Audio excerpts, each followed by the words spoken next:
हाँ भाई, आ गए फिर से धुरंधर पे वीडियो लेके। तो मैं क्या करूँ, इस पे ही रीच आ रही है, इस पे व्यू आ रहा है। सो वैसे गंगा में एक और बार हाथ धो लेते हैं, मैंने सोचा। तो आइए स्टार्ट करते हैं धुरंधर 2 से पहले आप ये रिकैप देख लीजिए, आपका टाइम भी बच जाएगा, धुरंधर 1 देखने की जरूरत नहीं पड़ेगी। मूवी शुरू होती है 1999 के एक प्लेन हाईजैक सीन से, जहाँ पे हम अजय सन्याल और देवव्रत कपूर को 3 टेररिस्ट से नेगोशिएट करते हुए देखा जाता है, जहाँ पे वो टेररिस्ट 3 आतंकवादियों को छोड़ने को रिक्वेस्ट करते हैं बदले में अपने 170 पैसेंजर को छोड़ने के लिए।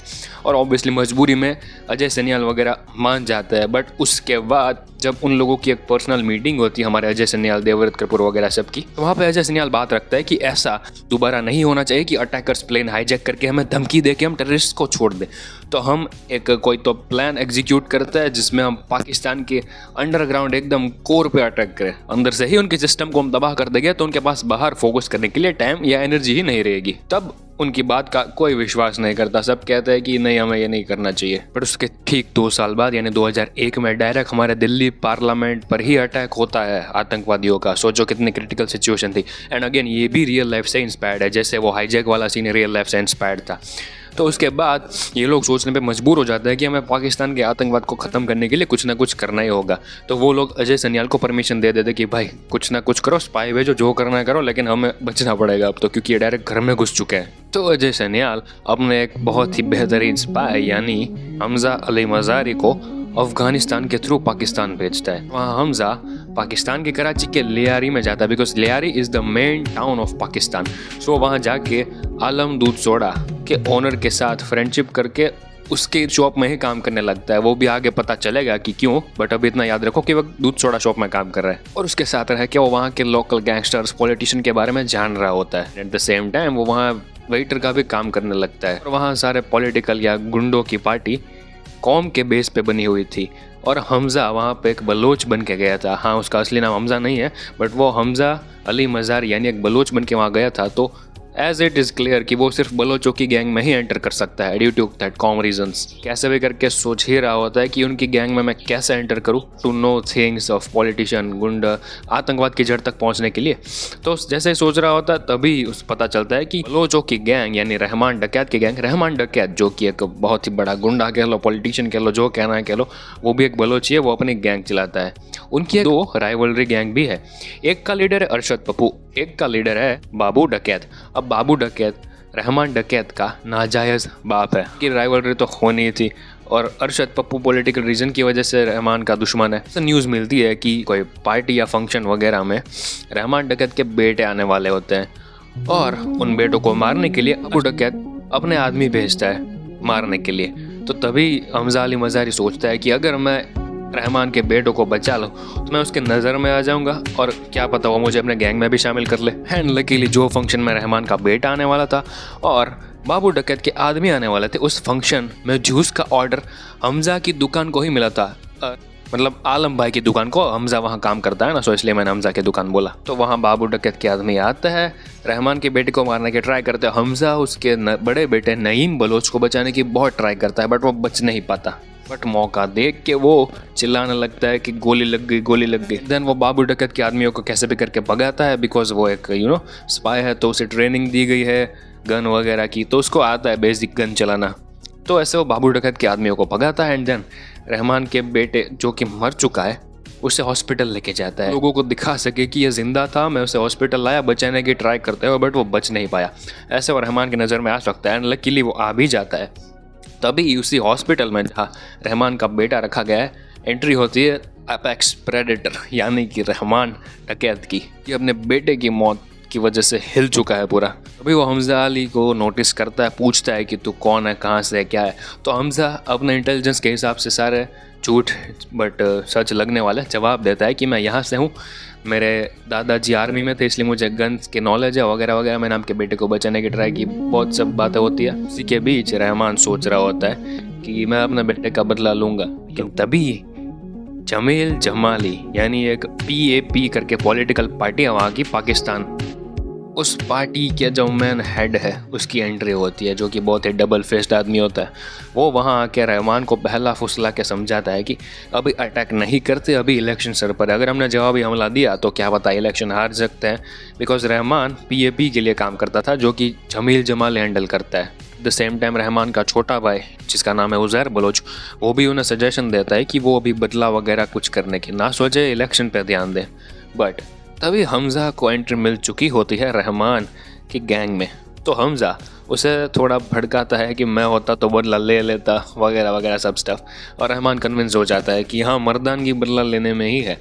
तो वो बीच बाज़ार में बाबू डकैत के आदमी और बाबू डकैत खुद सबको मार देता है। और इसी एक मूव की वजह से वो सिर्फ इलेक्शन नहीं जीतता बल्कि लोगों की नज़रों में एक बहुत ही आइकन बन जाता है भाई। और उसकी हाइप ऑलरेडी यहाँ पे थी और उधर पहुंच जाती है। उसी के खौफ की वजह से आई गेस पीएपी जीती होगी, बिकॉज रहमान डकैत की दी हुई मौत बड़ी कसायनुमा होती है, ये तो हमने देख ही लिया। इसी बीच रहमान डकैत की मुलाकात होती है खनानी ब्रदर्स से, जो कि नकली नोट छापने का कारोबार चलाता है। इसके जैसे और बहुत ही इलीगल बिजनेस है।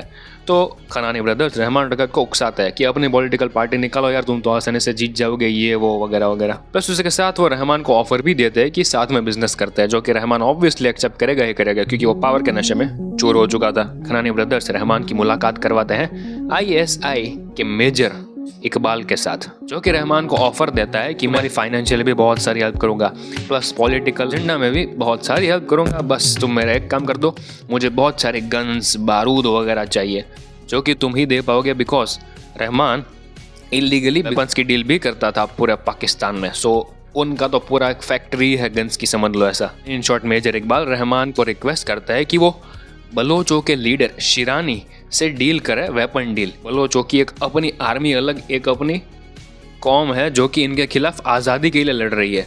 बलोचों के साथ बहुत ही भेदभाव होता है, आपको ना पता हो तो बता दूं।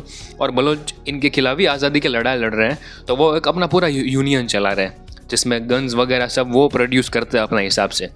तो इकबाल को बहुत सारे गन्स वगैरह चाहिए मान के थ्रू शिरानी के पास से, बिकॉज खुद नहीं मांग सकता, बिकॉज बलोच इन्हीं के खिलाफ लड़ रहे हैं और इसको बहुत ही बल्क में वेपन्स चाहिए, जो कि सिर्फ बलोचों के पास ही है। इसलिए वो रहमान को अप्रोच करता है और रहमान मान जाता है। बट मेजर इकबाल की एक रिक्वेस्ट थी कि जो भी गन्स वगैरह वो उसे सप्लाई करेगा, उसमें कहीं भी पाकिस्तान आईएसआई का नामो निशान नहीं होना चाहिए, किसी को नहीं पता चलना चाहिए कि ये वेपन्स पाकिस्तान के हैं। बिकॉज उनको अपना एजेंडा फुलफिल करना था आतंकवादी वाला, जहाँ ये सब बहुत ही बड़े लेवल का मसला चल रहा होता है। इन सब के बीच एक चीज़ हो गई होती है जो कि आगे जाके बहुत भारी पड़ेगी जमील जमाली को।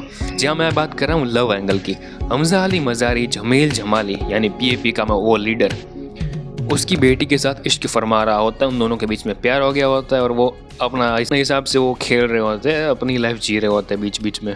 Coming back to again serious note, Hamza को पता चलता है कि ये कोई छोटे लेवल का नहीं, बहुत बड़े लेवल का गेम है, बिकॉज इनके पास इंडियन फेक करेंसी की प्लेट्स है, प्लस इंडिया के ऊपर कोई आतंकवादी अटैक तो होने वाला होता है। तो वो हमजा ये न्यूज़ आलम भाई को सुनाता है, जो कि अगेन एक स्पाई ही है, जो कि इस न्यूज़ को इंडिया तक पहुंचा भी देते हैं, बट अटैक को रोक नहीं पाता बिकॉज उनको मल्टीपल इन्फॉर्मेशन मिली होती है एक साथ बहुत सारी जगह पे अटैक करने की। तो उन्हें पता नहीं कि वो कौन सी जगह पे पहले सिक्योरिटी दे, सो अटैक हो जाता है, वो कुछ नहीं कर पाते।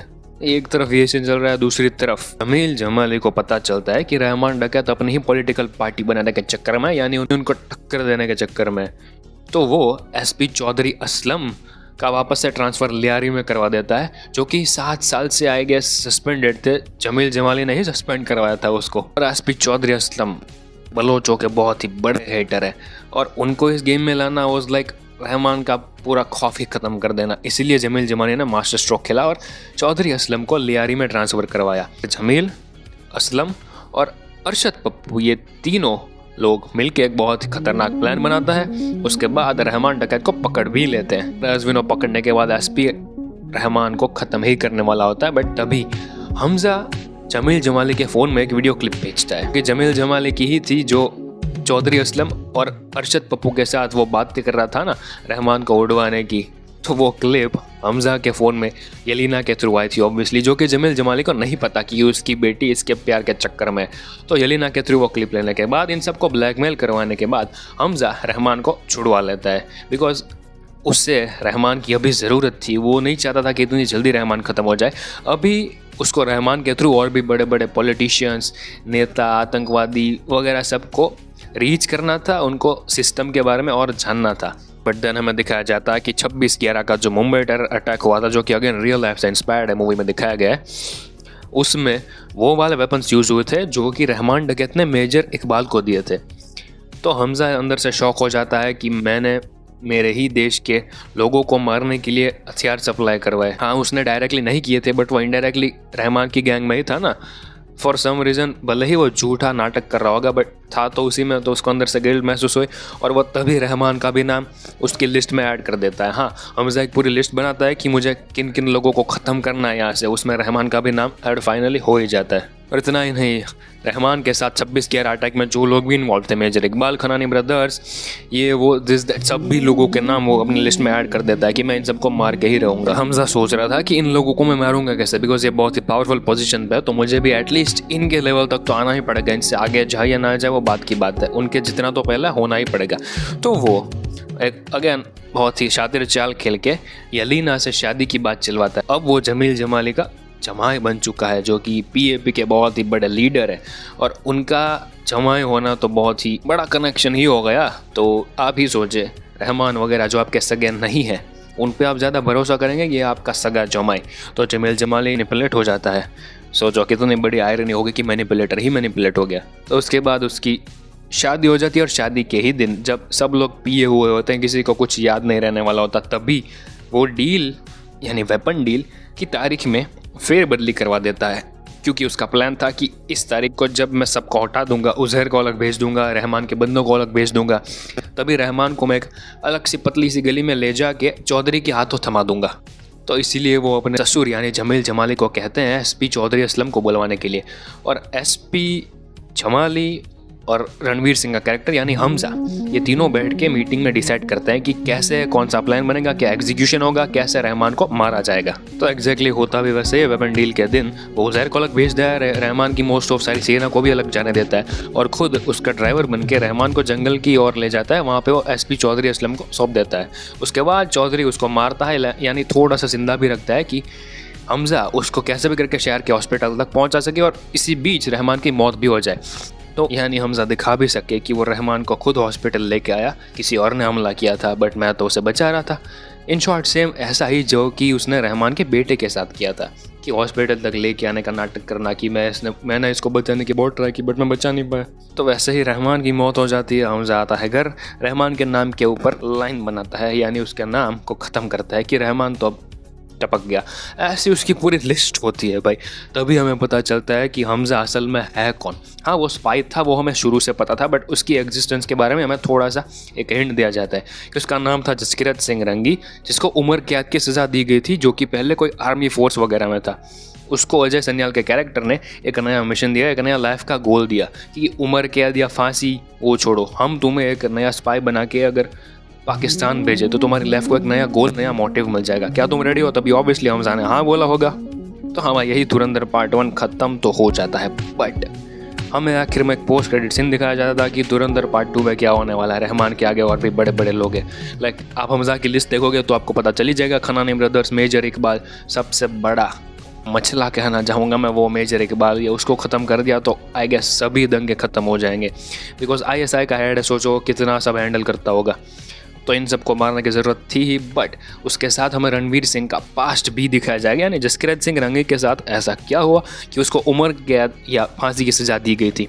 तो वही हमें धुरंधर पार्ट 2 में एक्सपीरियंस करने को मिलेगा, जिसके लिए पब्लिक बहुत ही ज़्यादा एक्साइटेड है भाई। अब ज़्यादा दिन है नहीं, बस 2 या 3 दिन में पता चल जाएगा कि जसकिरत सिंह रंगी को ही क्यों सिलेक्ट किया गया था धुरंधर मिशन के लिए। सो देखते हैं अभी क्या होता है। फिलहाल आज के लिए इतना है। आई गेस आज का वीडियो थोड़ा सा ज़्यादा लंबा बन गया, बट डिफरेंट चीज़ें ट्राई कर रहा हूँ मैं आजकल, मज़ा आता आ रहा है। धुरंधर 2 का रिव्यू चाहिए तो आ जाएगा मेरे चैनल पे। तब तक के लिए बने रहिएगा और देखते रहिएगा फिल्मी आनंद। सो अगले वीडियो में, तब तक के लिए जय हिंद।